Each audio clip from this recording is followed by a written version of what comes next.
Good morning, everyone. So today we are going to start with our last chapter of statistics, that is index number. So index number क्या होता है? Index number basically a tool of statistics which is used by the economists to solve the major problems of the economy. मतलब कि जो हमारी India की major problem है जैसे कि अनएम्प्लॉयमेंट, पॉपुलेशन, पॉवर्टी, इन सब के डाटा को रिप्रेजेंट करने के लिए हमारे जो इकोनॉमिस्ट या स्टैटिस्टिशियंस हैं वो यूज करते हैं इंडेक्स नंबर का.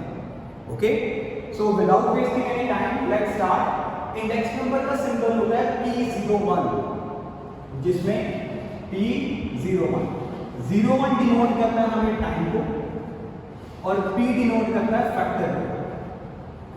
So it is a combination of factor and time. Okay. So then afterwards, index number को solve करने के लिए हमारे पास दो मेथड हैं, simple index number and weighted index number. Simple index number के हमारे पास further दो पार्ट्स हैं, simple aggregate method and simple average of price relative. Okay. ये दोनों मेथड हमारे पास शॉर्ट के लिए इंपॉर्टेंट है, शॉर्ट न्यूमेरिकल्स. ठीक है. वेटेड इंडेक्स नंबर ये होते हैं हमारे पास तीन तरह, लेस्पेयर, पार्शल्स एंड फिशर्स. तो हमारे पास टोटल तीन मेथड हैं वेटेड के अंदर. ओके, यहां पे मैं एक शॉर्टकट लिख रहा हूं इसका 1000 1101 इनटू. ठीक है, इसको मैं आपको अभी एक्सप्लेन करता हूं. पहले अपने फर्स्ट पेज पे ये डायग्राम ड्रॉ कीजिए, फ्लो चार्ट.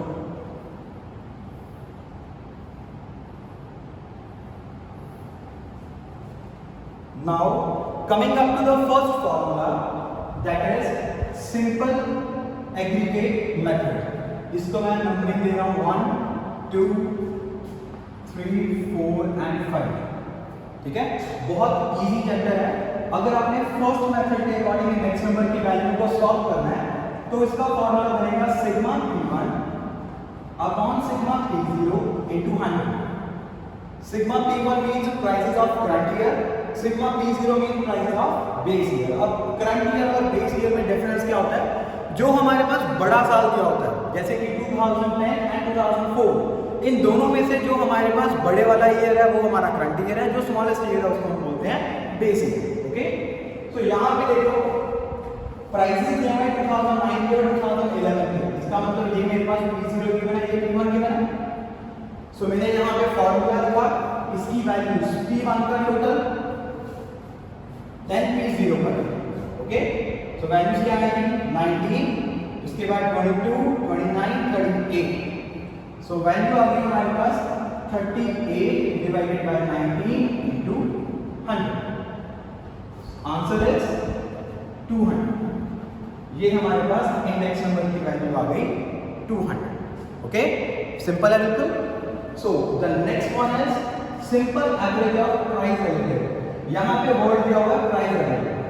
सो इसका फॉर्मूला P01 सिग्मा, फॉर्मूला ध्यान से देखना, P1 upon P0 into 100 divided by n. P1 upon P0 into 100 को हम बोलते हैं price relative. So sigma R divided by n. ये हमारे पास सेकंड फॉर्मूला बना. ठीक है, सो अगर मैं इसी को यूज करूं P1 upon P0 into 100, R की वैल्यू फाइंड आउट करो. 10 डिवाइडेड बाय 2, P1 ये है, P0 ये है. 10 divided by 2 into 100, 12 divided by 3 into 100, 9 divided by 5 into 100, 7 divided by 9 into 100. यहाँ पे वैल्यू आ गई 500, यहाँ पे वैल्यू आएगी 400, यहाँ पे वैल्यू आएगी 180, यहाँ पे वैल्यू आएगी आपके पास 796 अप्रॉक्सीमेटली 75. ठीक है, सो R का टोटल फाइंड आउट कीजिए. 900 1000 1100 एंड 75. यस, ठीक है. तो यहाँ पे हमारे पास वैल्यू आ गई 1175 divided by number of observations कितनी थी 4. सो इसको डिवाइड करो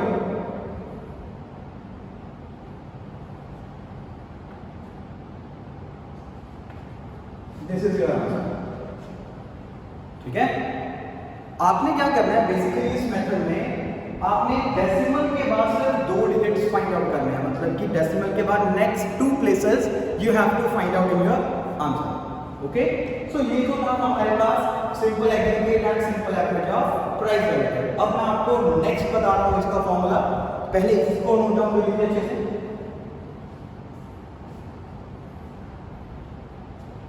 अब मैं आपको पूरा इरेज करके ये तीनों के तीनों लेक्चर समझा रहा हूं। ओके,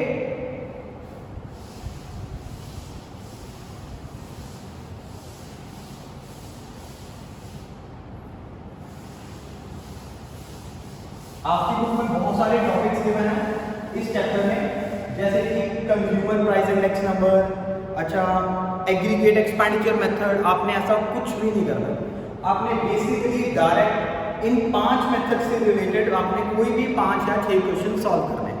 ठीक है, हमारे पास इंपॉर्टेंट मेथड्स कौन से हैं? यही 5 थे, कंज्यूमर प्राइस इंडेक्स या फिर एग्रीगेट एक्सपेंडिचर मेथड, वो हमने फाइंड आउट नहीं करना। ओके, सो सबसे पहले फॉर्मूला लेस्पेयर का, मतलब कि थर्ड फॉर्मूला लेस्पेयर P01, यहां पे हमने लिखा था 100। So sigma PQ divided by sigma PQ into 100, यहां पे आएगा 1000।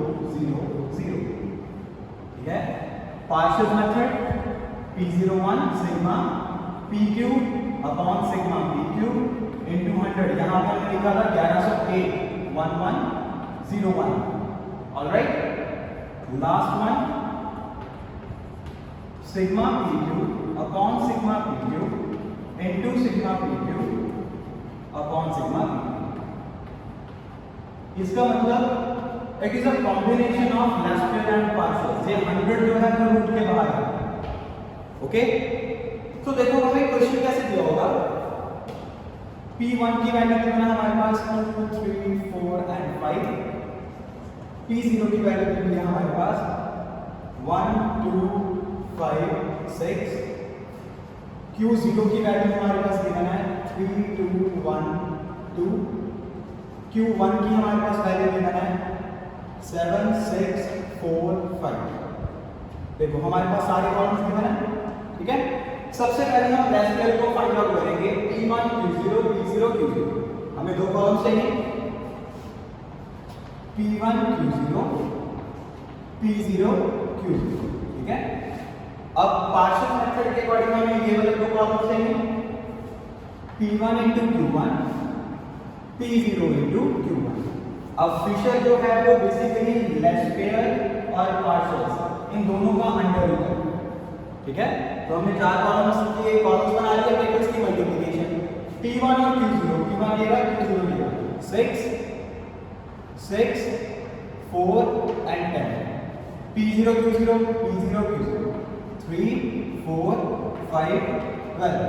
P1 Q1 मेरा P1 मेरा Q1 14 18 16 and 25। Afterwards P0 Q1 P0 Q1 7 12 20 30। Okay, सो इन सबका टोटल, क्योंकि सबके पास सिग्मा लगा हुआ है तो हमें इसका टोटल चाहिए। यहाँ पे आएगा 26, यहाँ पे आएगा 24, यहाँ पे आएगा 41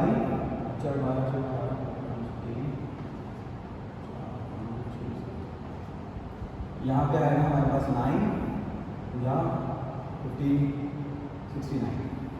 ओके, सो ये हमारे पास टोटल होता है। तो सबसे पहले हमारे पास फर्स्ट फॉर्मूला था, यहाँ पे लिखते हैं P01। फर्स्ट फॉर्मूला था P1 Q0। P1 Q0 का total 26 divided by 24 into 100।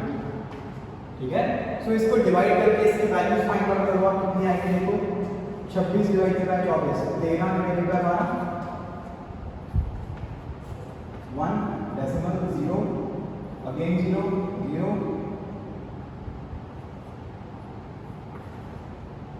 96 1.08।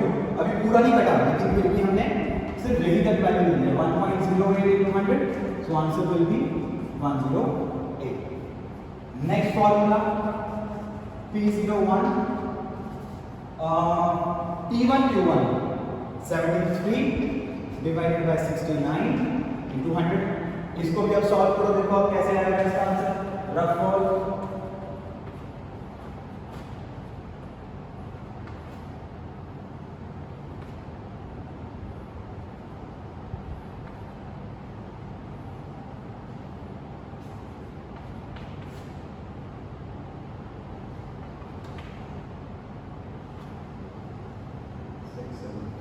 1.57 approx 1.57 into 100 is equal to 157।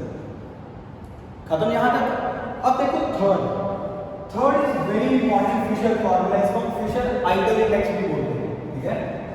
सो सबसे पहले क्या था हमारे पास लेस स्क्वायर की वैल्यूज P1 Q0 ये लिखा होगा हमने 26/24 और दूसरे की वैल्यू जो है 73 divided by 69 under root into 10, ठीक है। इन दोनों को सॉल्व करके मेरे पास आया था 1.08, इन दोनों को सॉल्व करके आया था 1.57। अब देखो हमने अंडर रूट कैसे सॉल्व करना है, which is the very easiest part. 108 हमने डेसिमल रिमूव किया, 157 हमने डेसिमल रिमूव किया, whole under root multiply by 100। यहाँ पे 200 का हमने बाहर निकाल दिया, अंदर क्या बचा 108 157 into 100 डिवाइडेड बाय 100 कैंसिल। अब हमने इन दोनों के अंडर रूट निकाल दिया, ठीक है। तो देखो अब इसको कैसे हम सॉल्व करेंगे, ये आपको काफी हेल्पफुल होगा शॉर्टकट। पहले हमने 108 का स्क्वायर रूट फाइंड आउट करना है, which is always in approximation, हमें एग्जैक्ट वैल्यू नहीं चाहिए, ठीक है। तो 108 से पहले ऐसा कौन सा नंबर है जो कि हमारे पास परफेक्ट स्क्वायर गिवन होता है, दैट मींस 100 किसका स्क्वायर है 10 का। 108 के बाद ऐसा कौन सा नंबर आता है 1 to 1, दैट मींस 11 का स्क्वायर। जो हमारा नंबर है वो 100 और 1 to 1 के इन बिटवीन है, तो बेसिकली आपने 10 और 11 इन दोनों की एवरेज लिखनी है यहाँ, दैट इज 10.5। एवरेज कैसे निकालते हैं, 10 plus 11 divided by 2। Note down कीजिए मेरे इसको, ठीक है। सो 108 का हमारे पास स्क्वायर आ गया 10.5 मल्टीप्लाई बाय 157, बिल्कुल सेम ऐसे ही हमें 157 का फाइंड आउट करना है। 157 से पहले ऐसा कौन सा नंबर आता है परफेक्ट स्क्वायर 144, दैट मींस 12 का स्क्वायर। इसके बाद 33 का स्क्वायर, दैट मींस 169। तो जो हमारा नंबर है वो इन दोनों के इन बिटवीन है, तो इन दोनों की एवरेज 12.5, ठीक है। This is 12.5। बस अब आप सिंपली इन दोनों को मल्टीप्लाई कर दीजिए, सिंपल, ओके है ना। बहुत इजीएस्ट पार्ट हो गया हमारे लिए। अब देखो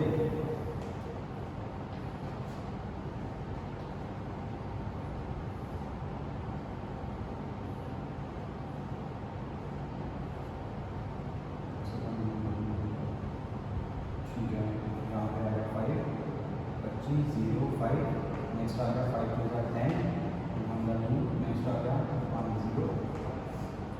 1025। So answer will be 131.25। और जो हमारे पास बुक में क्वेश्चन दिया होगा उसका आंसर इसी के नियर अबाउट होगा, या तो 130 दिया होगा या 132 दिया होगा, ठीक है। ऐसा नहीं है कि हमारे पास 131 आ रहा होगा आपका आंसर 120 होगा या 140 होगा, ऐसा कभी भी नहीं होगा, ठीक है। So this is the most easiest way to find out the approximate value of the square root, okay? So ये था हमारे पास इंडेक्स नंबर, जिसमें हमने टोटल 5 फॉर्मूलाज किए हैं, ठीक है। आपकी एक्सरसाइज के पहले 5 या 6 क्वेश्चंस को अच्छे से पढ़ना, अच्छे से सॉल्व करो। कोई क्वेरी है तो मुझे बताओ उसकी। और वन थिंग मोर, यहाँ पे एक चीज मैं आपको नहीं बताना चाहता हूँ, जो आपके पास क्वेश्चन में मोस्टली दिए होते हैं। देखो आपके पास दिया होगा क्वेश्चन में 2004 इसका प्राइस दिया हुआ है और वैल्यू दी है। फिर 2006 इसका प्राइस दिया हुआ है और इसकी वैल्यू दी है। अब 2004 ये तो P0 हो गया, ये P1 हो गया, ठीक है। बहुत ध्यान से, जो बेस ईयर की वैल्यू या बेस ईयर का एक्सपेंडिचर उसको हम बोलते हैं P0 into Q0। Similarly current year की वैल्यू या फिर उसका एक्सपेंडिचर उसको हम बोलते हैं P1 into Q1। अब इस क्वेश्चन में हमारे पास P0 गिवन है, ये है P0 Q0, ये है P1 Q1। दैट मींस अगर आपने लेस स्क्वायर निकालना तो आपको दो कॉलम्स फाइंड आउट करने की जरूरत नहीं है, वो हमें ऑलरेडी गिवन है, ठीक है। सो अब हम Q0 कैसे निकालेंगे?